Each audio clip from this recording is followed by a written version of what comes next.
नमस्ते, हमारे साप्ताहिक कार्यक्रम अशोक वानखेड़े साहब के साथ बातचीत में आपका स्वागत है। अशोक भाई, नमस्कार। पिछले और इस उसमें इतना फ़र्क ये हो गया कि अब 5 राज्यों के इलेक्शन सिर पे, मतलब अब तो डेट अनाउंस हो गई। 20-22 दिन के बाद इलेक्शन हो जाएगा। पहला पहला राउंड इलेक्शन मिज़ोरम में हो जाए, मतलब मिज़ोरम में पूरा हो जाएगा और छत्तीसगढ़ का पहला राउंड। इधर बहुत सी एक्टिविटी हुई, चाहे वो संजय सिंह की गिरफ्तारी हो, चाहे न्यूज़ क्लिक का तो हुआ ही था, हम लोग उस पे चर्चा भी कर चुके हैं। अ, लेकिन इलेक्शन अनाउंसमेंट होना एक बड़ा वो था। तो अब लगता है कि थोड़ी थोड़ी राहत शायद इन 5 राज्यों को ED, CBI, income tax raid से शायद मिल जाए, क्योंकि टेक्निकली अब इलेक्शन कमीशन के हाथ में कमान रहती है, जैसा कहा जाता है। लेकिन मालूम नहीं इस सरकार का, वो तो इसको भी कर सकती है। तो पहली चीज़ अशोक भाई, एक चीज़, ये जो 5 राज्यों का इलेक्शन है और जिस तरह से मैं देख रहा हूँ, ये थोड़ा मुझे इसलिए, ये वो राज्य जहाँ पे कांग्रेस मजबूत है, वो पहले हो रहे हैं। मतलब और जहाँ पे बीजेपी सबसे कमज़ोर है, वो सबसे, मतलब सबसे कमज़ोर मिज़ोरम, जहाँ कुछ बीजेपी का है नहीं, वो सबसे पहले। फिर छत्तीसगढ़, जहाँ बीजेपी में, फिर वो।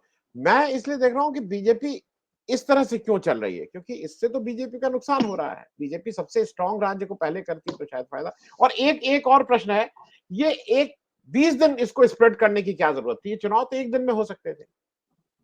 जी, अशोक भाई। जब जब हम इस पूरे भारतवर्ष में, जिसे हम सब कॉन्टिनेंट कहते हैं, उपमहाद्वीप, इतने बड़े जहाँ 28 राज्य हो, वहाँ यदि हम लोकसभा के चुनाव कर सकते हैं, तो उतना ही 1 महीने का ही स्पैन इन्होंने इन 5 राज्यों के लिए लिया। ये मुझे थोड़ा समझ के परे है। लेकिन यदि मैं बीजेपी के पॉइंट ऑफ व्यू से देखूं, तो मिजोरम और छत्तीसगढ़ उन्होंने पहले फेज में किया। तो उसके बाद जब मध्य प्रदेश का चुनाव का प्रचार रुक जाएगा, उसके बाद राजस्थान का चुनाव है, तो वो मध्य प्रदेश राजस्थान की भूमि से एड्रेस करेंगे आखिरी दिन तक, और उसका एडवांटेज मध्य प्रदेश में भी मिलेगा। मध्य प्रदेश में चुनाव प्रचार बंद होने के बाद जो 2 दिन होंगे, वो 2 दिन नरेंद्र मोदी जी राजस्थान में जनरल बात करेंगे, राजस्थान स्पेसिफिक बात नहीं करेंगे। फिर वो चुनाव जी, संपन्न होने के बाद फिर राजस्थान स्पेसिफिक बात करना शुरू कर देंगे, और फिर जब चुनाव राजस्थान के प्रचार बंद हो जाएगा, तब वो तेलंगाना में जाके बात करना शुरू कर देंगे, जो राजस्थान को एड्रेस करेंगे। वो एडवांटेज लेने का ये है। दूसरी बात मुझे समझ में नहीं आई, छत्तीसगढ़ तो मैं मानता हूँ नक्सली ग्रस्त एरिया है, तो छत्तीसगढ़ और तेलंगाना में मुझे कोई ज्यादा फर्क नहीं दिखता। बाय एंड लार्ज साइज एक है, वोटर साइज भी एक है, दोनों नक्सली से ग्रस्त है। दोनों राज्यों में चुनाव में पैसे का भयानक खेल होता है। तो फिर आपने तेलंगाना को 1 दिन में निपटाया और छत्तीसगढ़ को 2 दिनों में निपटाया, ये भी मुझे समझ के परे है। लेकिन कुल मिला के वो कितना भी एडवांटेज करे, लेकिन एक बार यदि जनता ने मन बना लिया, तो ये इलेक्शन कमीशन की ये खेल, पैसे के खेल, पन्ना प्रमुख, बाकी के राज्यों से लोग लाना, पैसा, बाहुबल, धनबल, ये सारे मायने रखते नहीं। हमने कर्नाटक में देखे, हमने हिमाचल में देखे, वहां पे भी यही बीजेपी कांग्रेस के साथ लड़ी थी, वहां पे स्ट्रेट फाइट थी। और यहाँ जो राज्य है, यहाँ पे भी तेलंगाना में कांग्रेस वर्सेस बीआरएस है। मिजोरम में तो एक ऐसा राज्य है कि जहाँ वो जो ट्राइबल गैंगलॉर्ड्स है, वही सत्ता पे काबिज रहते हैं। और फिर आप छत्तीसगढ़, मध्य प्रदेश, राजस्थान आ जाए, तो सीधा सीधा लड़ाई मध्य प्रदेश, छत्तीसगढ़, राजस्थान में मध्य बीजेपी वर्सेस कांग्रेस है। ये 3 राज्य अहम इसलिए भी है कि आ, मैं 4 चौथे में तेलंगाना को भी पकड़ रहा हूँ, क्योंकि थोड़ा सा जब बूस्टर डोज मिला उनको कर्नाटक में बीजेपी को, तो उन्होंने तेलंगाना एक दूसरा राज्य देखा जहां से वो एंट्री कर पा रहे थे। आप हैदराबाद के चुनाव देखिए, योगी आदित्यनाथ, मतलब म्युनिसिपल कॉर्पोरेशन के चुनाव में योगी आदित्यनाथ से लेके अमित शाह तक सबने अपनी पूरी ताकत झोंक दी थी, क्योंकि तेलंगाना एक राज्य है जहां से पैसा बहुत है, जहाँ पैसा बहुत है, पैसे का खेल है। और हर जो पॉलिटिकल पार्टी है, उन्हें 1-2 राज्य ऐसे चाहिए होते हैं जो एटीएम करके यूज होते हैं। छत्तीसगढ़ भी एटीएम करके यूज होता है, मुंबई एटीएम करके यूज होता है, गुजरात भी एटीएम करके, कर्नाटक भी एटीएम करके यूज होता है। ये कुछ राज्य है जो पैसे वाले राज्य है, जहाँ से केंद्र में जिसकी सत्ता है, उस पार्टी, पॉलिटिकल पार्टी को फाइनेंशियल बहुत सपोर्ट मिलता है। तो अब प्रॉब्लम ये हो गया कि छत्तीसगढ़ जब 15 साल की सत्ता के बाद जब निकल गया बीजेपी के हाथ में, तो ये बात तो समझ गए कि ये कांग्रेस को जो फंडिंग मिल रही है वो छत्तीसगढ़ से हो रही है। जी, लेकिन जी, छत्तीसगढ़ में बीजेपी की स्थिति इतनी बुरी है कि वहां संगठन है ही नहीं। और बघेल साहब ने बिल्कुल मोदी का मॉडल गुजरात में कॉपी किया है कि जो विपक्ष के नेता है वो अपने पेरोल पे रख लो, विपक्ष नेस्तनाबूद करो और लगातार सत्ता में बने रहे। तो उसी हिसाब से अब वहां पे मैं मानता हूं कि यदि इन 5 राज्यों में सबसे भ्रष्ट राज्य कोई होगा, भ्रष्टाचार जहां चरम पे है, तो वो छत्तीसगढ़ है। लेकिन इसके बावजूद वहां पे उस भ्रष्टाचार के खिलाफ बात करने के लिए कोई है नहीं। बीजेपी वहां पे है, लेकिन बीजेपी के पास वो नैतिक ताकत ही नहीं बची अब, नैतिकता ही नहीं बची कि जो भ्रष्टाचार की बात करे, क्योंकि आप भ्रष्टाचारियों को गले लगा के भ्रष्टाचार के खिलाफ आंदोलन नहीं छेड़ सकते। जी, जी, ये एक वो भी रियलाइज कर गए हैं। इसलिए छत्तीसगढ़ ये मैं वॉकओवर समझता हूँ कांग्रेस को, कांग्रेस के लिए। बीजेपी मैं द्वारा।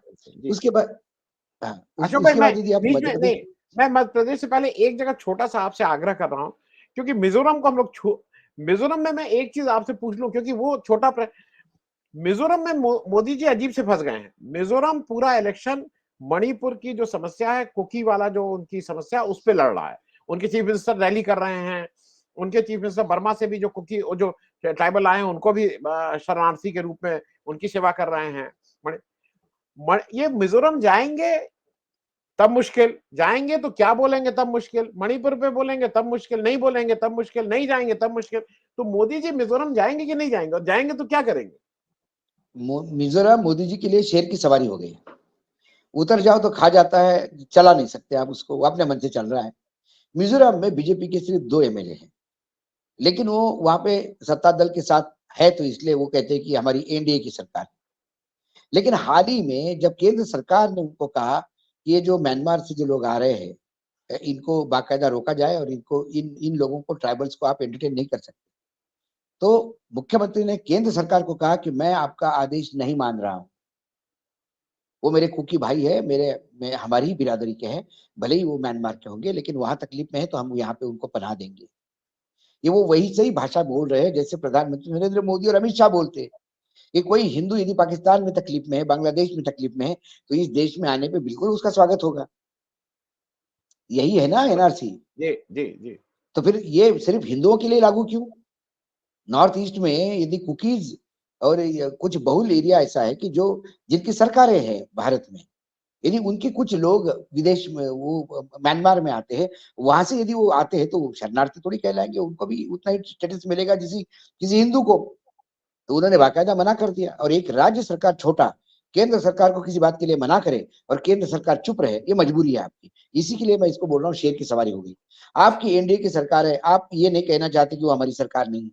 वो सरकार बर्खास्त करने की आपकी औकात नहीं है, क्योंकि ऑलरेडी मणिपुर आपसे संभल नहीं रहा है। यदि वहां सरकार में बवाल हो गया तो मिजोरम, मणिपुर और इधर आसाम परेशानी में आ जाएगा, क्योंकि आसाम मेघालय के ऑलरेडी झगड़े चल ही रहे हैं, हमने देख ही रहे इतने दिनों से। तो नॉर्थ ईस्ट को आप अशांत करेंगे क्या? मणिपुर जी, तो आपके संभल नहीं जा रहा है, आज भी मणिपुर जल रहा है जब हम बात कर रहे हैं। जी, और जी, मणिपुर के बहुत सारे कुकीज जो है वो आप पुश करना चाहते हैं मिजोरम में। जी, तो मिजोरम जी, कुकी जी, बहुल एरिया है, तो वहां तो बीजेपी के लिए मुंह दिखाने के लिए भी जाए, मतलब ये मुझे नहीं लगता कि चुनाव के प्रचार में भी कोई बड़ा स्टार प्रचारक जाएगा। करेगा क्या जी, वहां पे, क्या बात करेगा? कुकीज की बात करेगा तो मणिपुर में जूते खाएंगे, मणिपुर मैतेई की बात करेंगे तो नागालैंड में जूते खाएंगे। तो ये ऐसे कैच 22 में फंस गए हैं कि वो मणिपुर में तो वो जाएंगे नहीं, और मणिपुर में तो वही सरकार बनेगी जो वर्तमान में है, क्योंकि वो कुकीज का साथ भी दे रहे हैं और वो बाकायदा बीजेपी के केंद्रीय सरकार को, 56 इंच के सीने वाली सरकार को उन्होंने मना किया कि आपके जी, आदेश का पालन नहीं करेंगे, आपको जो करना है करो। और जी, वो एक अ, छोटा राज्य होते हुए भी सरकार की मजबूरी है। जी, तो मणिपुर जो मिजोरम है, तो Mizoram is by and large थोड़ा बहुत अ, इंडिया गठबंधन के लिए वहां पे कुछ हो सकता है कि वो अपनी सीटें कुछ बढ़वाए, कुछ प्रयास करे, क्योंकि एनडीए के साथ जाने का और मोदी जी के साथ जाने का एक खामियाजा तो भुगतना ही पड़ेगा लोकल पार्टी को, भले ही वो सत्ता में है, क्योंकि वो न्याय दिला नहीं पा रहे कुकीज को। जी, ये जी, कुल जी, मिला के एक जी, वहां चित्र जो बनाया गया है मिजोरम जी, में।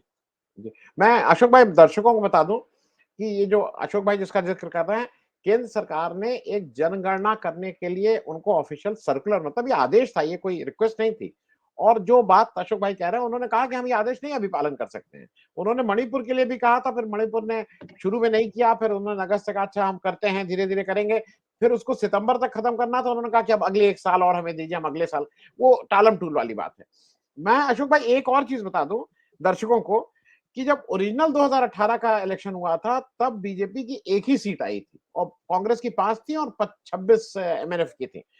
खैर अब आ जाइए जो मध्य प्रदेश पे है, क्योंकि मैं मिजोरम का हरदम इसलिए जिक्र करूंगा, हम लोग जितने भी मिजोरम को हरदम हम लोग ये मानते हैं बहुत छोटा राज्य है, क्या फर्क पड़ेगा, एक एमपी आता है, लेकिन भाई इस देश का खूबसूरत राज्य है।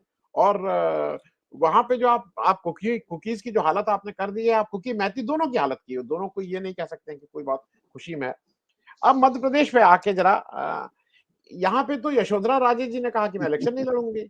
नहीं, लेकिन बड़ी खबर यह है कि शिवराज सिंह चौहान को टिकट मिल गया। आप सोचिए, चीफ मिनिस्टर को टिकट मिल जाना एक बड़ी खबर है, चौथी लिस्ट में उनको देखिए टिकट मिल आनंद गया। जी, आपको थोड़ा सा पीछे जाना पड़ेगा। जब पहली लिस्ट इन्होंने अनाउंस की थी जी 39 सीटों की, उस पहली लिस्ट में उन्होंने ये खेल किया था कि जो सीटें लगातार 2 बार हम हार गए हैं उसको दिया था। उस पे उन्होंने उम्मीदवार छोड़े थे पहले, और ये कांग्रेस ने जो कर्नाटक में किया उसी का रिप्लिका बीजेपी ने मध्य प्रदेश में करने का प्रयास किया। लेकिन देखिए क्या आलम था, 2 बार लगातार हारने वाली सीट पर भी जब दिल्ली ने उम्मीदवार दिए तो लोकल लोगों ने इतना बुरी तरह से प्रोटेस्ट किया कि शायद भाजपा में ऐसा विरोध मैंने पहले कभी नहीं देखा। एक समय था लोग कहते थे कि जी बीजेपी की डिसिप्लिन क्या होती है देखने के लिए आप भारतीय जनता पार्टी का मध्य प्रदेश देखिए, वहां संगठन कितना कसावट से सरकार चलवाता है। लेकिन यहाँ फ्री फॉर ऑल हो गया। दूसरी लिस्ट दी उन्होंने, दूसरी लिस्ट में भी बाय एंड लार्ज हारी हुई सीटें थी, सिर्फ 3 सीटें ऐसी थी जो उन्होंने जीती थी। साथ में उन्होंने दूसरी लिस्ट में 7 सांसद उतारे, जिसमें से 3 कैबिनेट मंत्री थे। कैलाश विजयवर्गीय एक अपना जो ताकतवर जनरल सेक्रेटरी है उसको उतारा, और इन 7 में से कोई ऐसा नहीं था जो मन से चुनाव लड़ना चाहता था। सब मजबूरी में भेजे गए थे। सबका कहना यही था कि भाई अब भेजा गया तो लड़ेंगे। कैलाश ने तो ये तक कह दिया कि मैं तो बेमन से चुनाव लड़ रहा हूँ, क्या करूं, मैं तो लड़ना ही नहीं चाहता, फिर भी लड़ा रहे मुझे। तोमर साहब अभी तक कॉन्स्टिट्यूंसी में गए नहीं। रीति पाठक जो है वो जब जहां से वो चुनाव जीता हुआ था, 3 कॉन्स्टिट्यूंसी जो है सीधी उसमें एक है जहां से रीति पाठक को सांसद को उतारा है, वहां जो शुक्ला है उन्होंने तो अब घोषणा कर दी कि मैं इस बात की गारंटी दूंगा कि रीति जी मध्य प्रदेश में सबसे ज्यादा वोटों से हारने वाली बीजेपी की उम्मीदवार होगी। एक प्रहलाद पटेल छोड़ा तो वहां 7 में से कोई सीट ऐसी नहीं है कि जो हम कह सकते कि वो जीत जाएगी। सांसदों को उतारने के बाद यदि हार की आपको लगता है, और लोग भाग रहे हैं चुनाव न लड़ने के लिए। यशोधरा राजे ने कहा कि नहीं मेरी अभी तबीयत ठीक नहीं है, 4 महीने बाद ठीक हो जाएगी, मतलब लोकसभा में लड़ सकती हूँ, अभी विधानसभा नहीं लड़ूंगी। वो विधानसभा क्यों नहीं लड़ेगी? क्योंकि उसके विधानसभा के जो उसके खास राइट हैंड 3 लोग थे, तो तीनों के तीनों कांग्रेस ज्वाइन कर गए।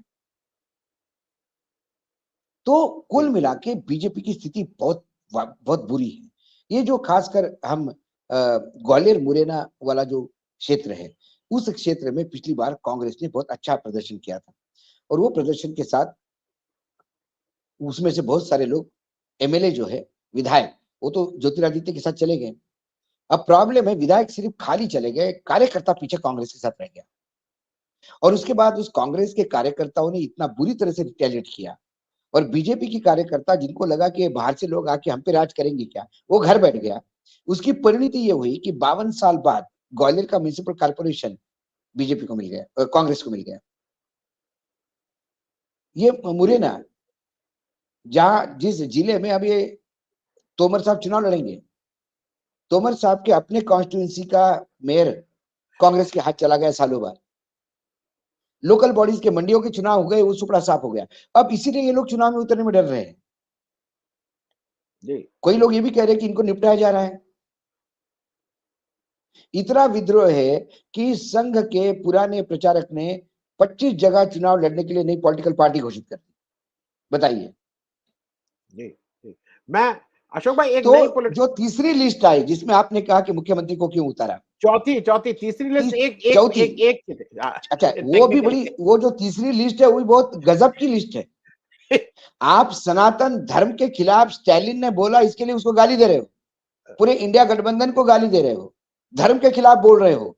जो तीसरी लिस्ट में जो एक उम्मीदवार आपने छिंदवाड़ा जिले में उतारा, वो गोंडवाना पार्टी का उम्मीदवार है, मतलब गोंडवाना पार्टी के अध्यक्ष रह चुकी है, उसके पिताजी फाउंडर रहे, और इस महिला ने भी रामायण की प्रतियां जलाई, राम के खिलाफ बोला, आदिवासी हिंदू है नहीं ये स्टैंड लिया। जो हिंदुत्व को खिलाफ इतनी प्रखरता से, उसने तो सिर्फ बोला मच्छर जैसा मसलना चाहिए, इन्होंने तो रामायण जलाया, एफआईआर दर्ज है इन लोगों के खिलाफ। उस महिला को आपको टिकट देना पड़ रहा है जो राम को नहीं, वो रावण को पूछते हैं। वो बोलते कि हिंदू के भगवान हमारे भगवान है नहीं। ऐसे हिंदुओं को गाली देने वाली, सनातन धर्म के खिलाफ लगातार आग उगलने वाली महिला को आपको टिकट देना पड़ रहा है। यह पार्टी की बैंकरप्सी बताती है कि उनके पास उम्मीदवार ही नहीं है। जी जी। तो जिनके पास उम्मीदवार नहीं है, आपने उम्मीदवार बनपने नहीं दिए। आपने हमेशा दिल्ली से राज किया। जो आपके दरबार में हाजिरी लगाते थे, मुजरा करते थे, उसी को आपने तवज्जो दे दी। तो जो पार्टी संगठन के लिए नहीं जानी जानती थी, भारतीय जनता पार्टी, आज वहां संगठन खोखला हो गया है, कार्यकर्ता घर बैठ गया है। इसलिए मैं कह रहा हूं कि मुझे डर है। लोग कहते हैं कांटे की टक्कर, मुझे तो लगता है कर्नाटक रिपीट नहीं हो जाए। अच्छा। कर्नाटक जैसे नतीजे यदि मध्य प्रदेश में आ गए तो आश्चर्य नहीं होगा। और ये नतीजे विधानसभा तक सीमित नहीं रहेंगे, ये लोकसभा में भी अपना जलवा दिखाएंगे। हर बार 2018 रिपीट नहीं होता, 2019 रिपीट नहीं होता, मान लीजिए इस बात को। काट की अशोक हड्डी एक भाई, ही बार चलती है। इस बार अशोक भाई ये 29 लोकसभा सीटें है मध्य प्रदेश में, सिर्फ एक कांग्रेस के पास है, नकुल की, छिंदवाड़ा की, कमलनाथ के बेटे की, बेटे, और 28 बीजेपी के पास है। उस 28 में से यदि बीजेपी 10 सीटें भी खो जाती है तो बहुत बड़ा एक गैप है। 10 सीटें लाएगी कहां बीजेपी, सवाल ये है। जी।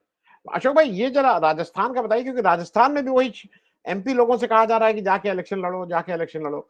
और राजस्थान वसुंधरा में भी राजे का, एमपी हाँ, को उतारा। राजस्थान और वसुंधरा राजे जी का भी कोई अभी तक क्लियर कट मतलब बीजेपी की तरफ से नहीं आया है कि उनको कहीं कोई ऐसा दिखा रहे हो कि भाई प्रोजेक्टेड हैं या लीडर हैं या कुछ। थोड़ा दोनों चीजों पे, वसुंधरा राजे जी आनंद और जी, जो लिस्ट अनाउंस हुई है राजस्थान की, उससे एक बात तय है कि वसुंधरा जी को इन्होंने ठिकाने लगा दिया है। और जब आप वसुंधरा को अलग कर दोगे तो फिर आप समझ लीजिए, खाने में से तेल अलग कर दोगे, दालें अलग कर दोगे, तो फिर खाना उबली हुई सब्जियों का होगा। बीजेपी सबसे वर्स्ट पोजीशन में आज राजस्थान में है। जो विद्रोह हो रहा है राजस्थान में, वो आप सोच भी नहीं सकते।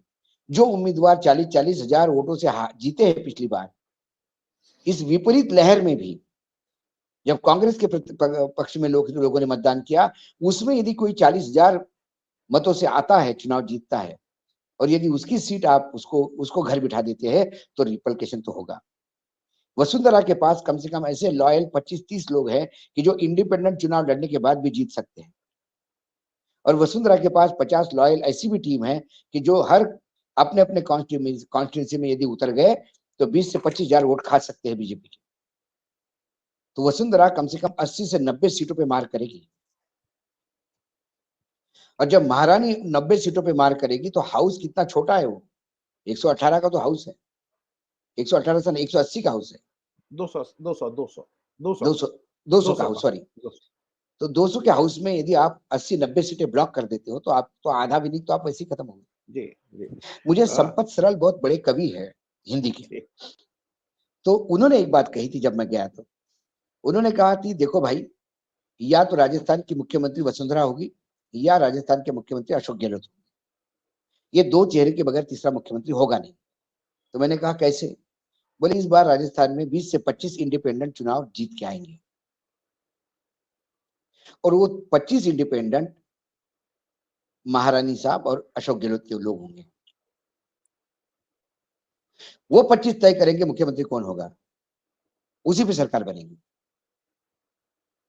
और मुझे यही चित्र बनते हुए दिखाई देता है। प्रधानमंत्री जी जो बात कर रहे हैं वहां पे, प्रधानमंत्री वहां पे हिंदू मुसलमान करने का प्रयास कर रहे हैं। प्रधानमंत्री जब ये लोग कह रहे हैं कि एक दर्जी के घर, हिंदू दर्जी के घर मुसलमान लोग जाते हैं कपड़े सिलवाने, उसका गला काट देते हैं, वीडियो बनाते हैं और रिलीज करते हैं, ये अराजकता यदि राजस्थान में है तो डबल इंजन की सरकार मणिपुर में है।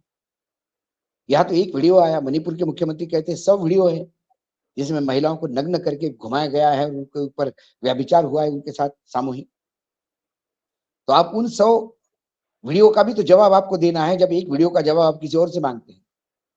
आप लाल डायरी की बात करते हैं, लेकिन मुझे ताज्जुब लगता है कि इतना कमजोर प्रधानमंत्री इस देश में है कि लाल डायरी सामने पड़ी हुई लेकिन एक्शन नहीं ले पा रहे हैं। ईडी ने लाल डायरी सीज कर लेनी चाहिए, अशोक गहलोत को जेल में डाल देना चाहिए। या कोई ऐसा डिजाइन हुआ है कि ये राजस्थान इस बार हारने के लिए लड़ रहे हैं? कई सवाल उठ रहे हैं जिस हिसाब से बीजेपी राजस्थान में चुनाव लड़ रही है। अशोक भाई, एक चीज और, ये जो राहुल गांधी हैं, कुछ ऐसा इत्तेफाक हुआ कि जिस दिन इलेक्शन की डेट्स अनाउंस हो रही थी उसी दिन उनकी सीडब्ल्यूसी थी। राहुल गांधी ने सीडब्ल्यूसी के बाद जिस तरह से कास्ट सर्वे की या जाति जनगणना की बात कही है, और उसके पीछे वो बिल्कुल जिसको कहते हैं ना हाथ धो के पड़ गए हैं, और इस चीज से बीजेपी बहुत अनकंफर्टेबल है। वो कुछ इधर उधर की बात कर रही है लेकिन अभी तक उसका कोई तोड़ नहीं निकाल पाए। और राहुल गांधी उसको एक सूत्री मंत्र जो जो उनका कहना है वो राज्य चुनाव में भी चलाएंगे और 2024 में तो उनका मूल मंत्र रहेगा ही रहेगा। थोड़ा इस वाले उस पे, क्योंकि इसको एकदम से कांग्रेस लेके निकली है इंडिया, और वो कहें कि इंडिया के सारे लोग इसको मानेंगे। ये राहुल गांधी ने इसके पहले एक प्रेस कॉन्फ्रेंस में बाकायदा इस बात के लिए माफी मांगी कि महिला आरक्षण के समय हमने ओबीसी महिलाओं के लिए आरक्षण देना चाहिए। जब उन्होंने माफी मांगी तो इशू वहां खत्म हो गया कि कांग्रेस ओबीसी के खिलाफ है। अब कांग्रेस जातिगत जनगणना मांग रही है, और कांग्रेस का आनंद जी जातिगत जनगणना की खिलाफत कभी नहीं रही है। 2011 में जो जनगणना हुई वो आर्थिक और जातिगत सर्वे पे भी हुई थी, लेकिन उसका डाटा जब तक प्रोसेस होता और रिजल्ट आता तब तक 2014 में सरकार आ गई थी। अब वो आंकड़े सरकार के पास है, मोदी जी के पास। मोदी जी ऐसा क्या गलत हो रहा है कि मोदी जी वो आंकड़े देने में डर रहे हैं? मोदी जी सभी को हिंदुत्व के छाते के नीचे लाना चाहते हैं। मोदी जी जब भाषण देते तो लोग हंसते हैं आजकल, ये खुद को कॉन्ट्रडिक्ट करने लगे। मोदी जी कहते हैं कि इंडिया गठबंधन या कांग्रेस खासकर हिंदुओं को विभाजित करना चाहती है। तो आपके हिसाब से हिंदुओं में जाति नहीं है, सब लोग हिंदू है, बराबरी पे है, मान लिया। फिर वो कहते हैं कि मैं प्रधानमंत्री नरेंद्र मोदी ओबीसी हूं, इसलिए मुझे वो गाली देते हैं, वो ओबीसी को गाली देते हैं। जब हम किसी दलित को राष्ट्रपति बनाते हैं तो उनके खिलाफ उम्मीदवार उतारकर वो दलितों के खिलाफ हो जाते हैं। जब हम किसी आदिवासी को उतारते हैं राष्ट्रपति पद के लिए तो ये उसके खिलाफ उम्मीदवार उतार के आदिवासी की खिलाफत करते हैं।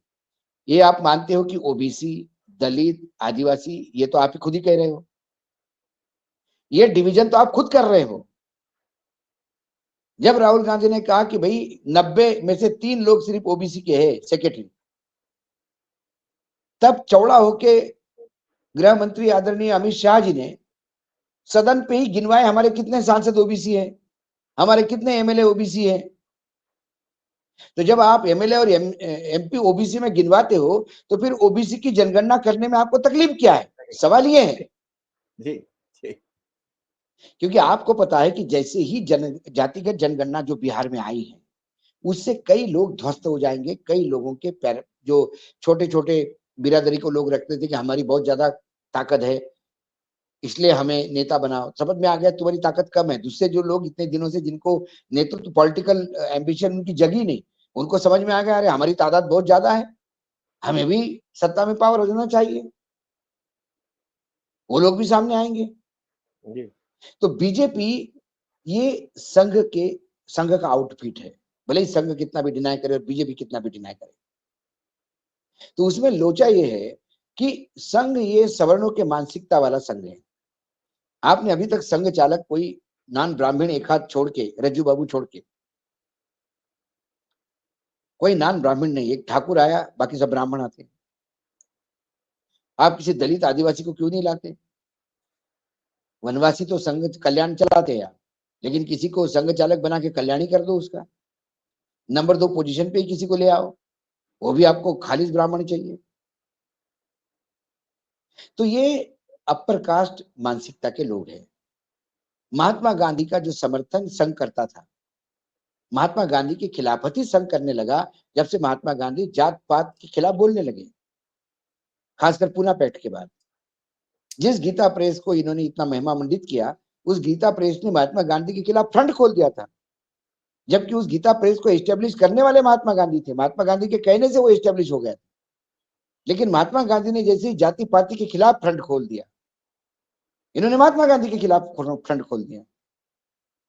तो जाति पाति की बात करने के बाद जब महात्मा गांधी को नहीं बख्शते, वो बाकी इंडिया गठबंधन को क्या बख्शेंगे? लेकिन अब सवाल यह है कि देश की जनता उनको बख्शेगी कि नहीं बख्शेगी, डर ये है। इसीलिए जातिगत जनगणना से लगातार भाग रहे हैं। भाई ओबीसी प्राइम मिनिस्टर है तो ओबीसी का भला क्यों नहीं करना चाहता है? देश का भला बाद में कर, अपने बिरादरी का तो कर, जातिगत जनगणना होने तो दे। अशोक भाई, एक इसलिए इंपॉर्टेंट है, संजय सिंह को जिस तरह से उठाया गया और जिस तरह से संजय सिंह को अब मतलब संजय सिंह तो ठीक से उसमें है ही, गिरफ्तार हैं, और कल उन्होंने ये भी कहा कि मेरी भाई हत्या की भी कोशिश हो सकती है जिस तरह से, और वो निराधार रूप से वो है। मैं थोड़ा एक छोटी टिप्पणी उस पर भी चाहूंगा, क्योंकि ये अब अगला टारगेट अरविंद केजरीवाल है। वो अंदर हो जाते हैं तो आम आदमी पार्टी तो फिर क्या करेगी? उसके पास कोई नेता ही नहीं रहेगा।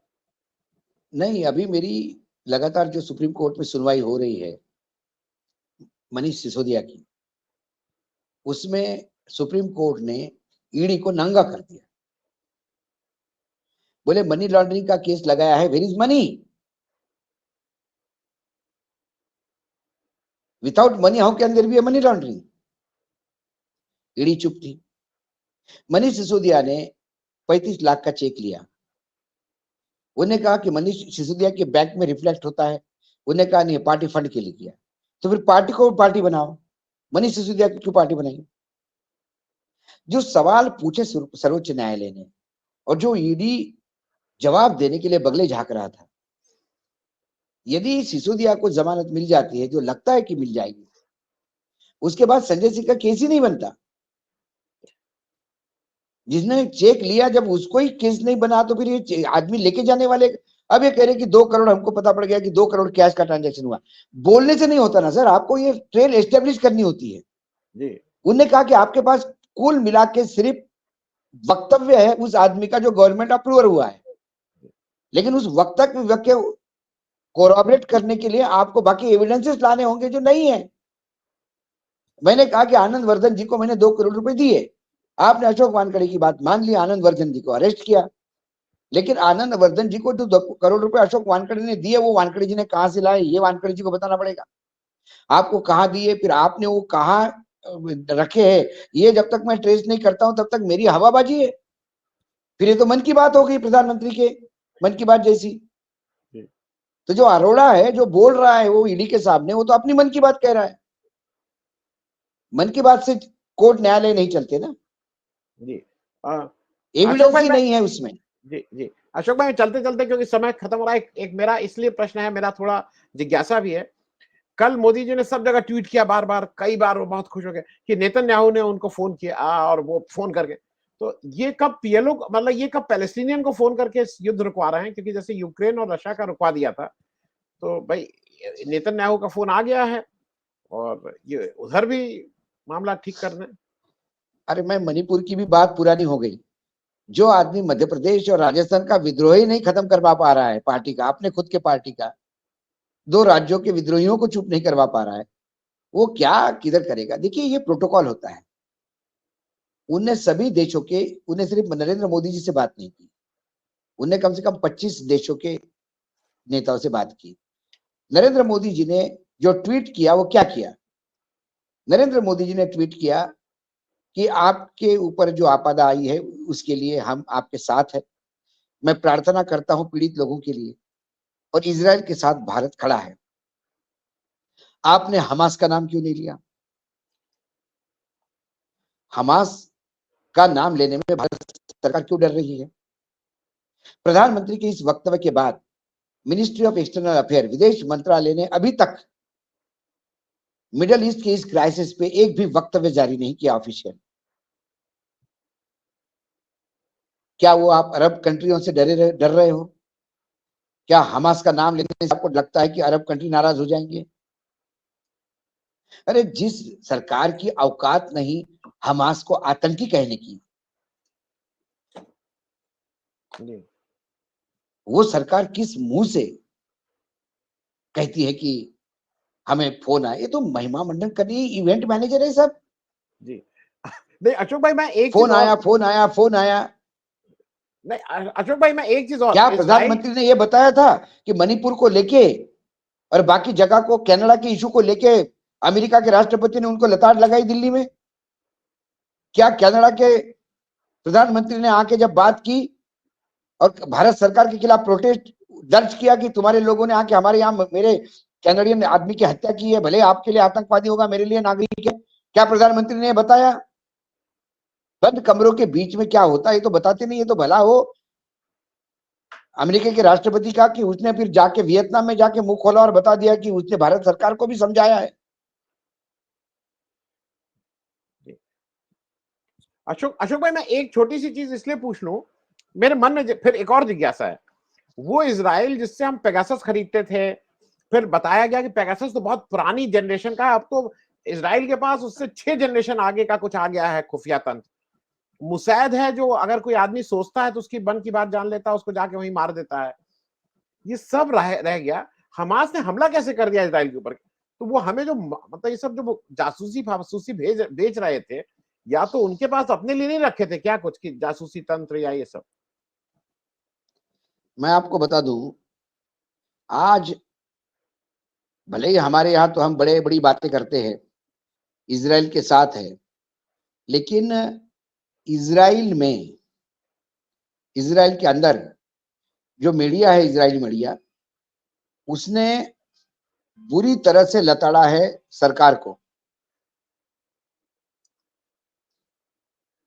एक संपादकीय छपा है जो वहां का सबसे बड़ा अखबार है, हैट्स, HAARETZ। ये इजरायली न्यूज़पेपर है, सबसे बड़ा, अंग्रेजी और हिब्रू में छपता है।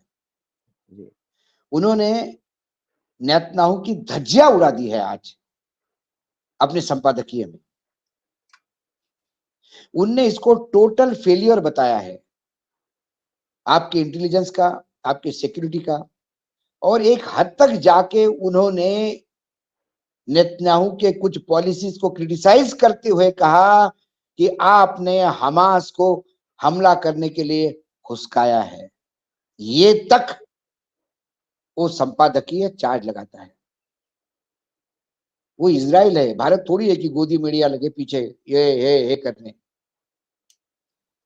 उन्होंने लताड़ा है बुरी तरह से प्रधानमंत्री। उन्होंने कहा कि आपकी नीतियों के और आपके गलत फैसले से और आपकी मूर्खता से आज इजराइल की जनता ने जो कीमत चुकाई है वो आने वाले कई सदियों तक हम याद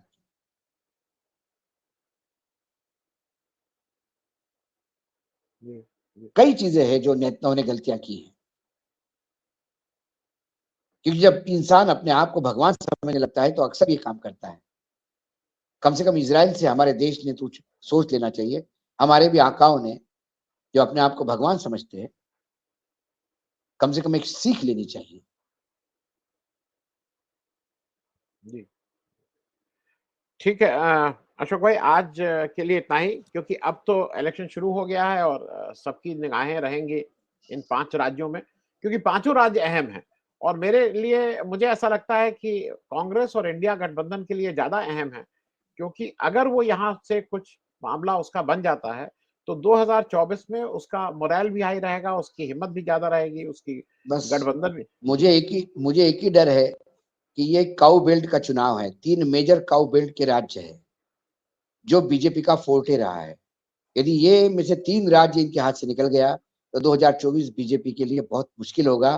3 दिसंबर यदि ये 5 राज्यों में बीजेपी हारती है, that will be the beginning of the end of Modi era, ऐसा मैं कह सकता हूं।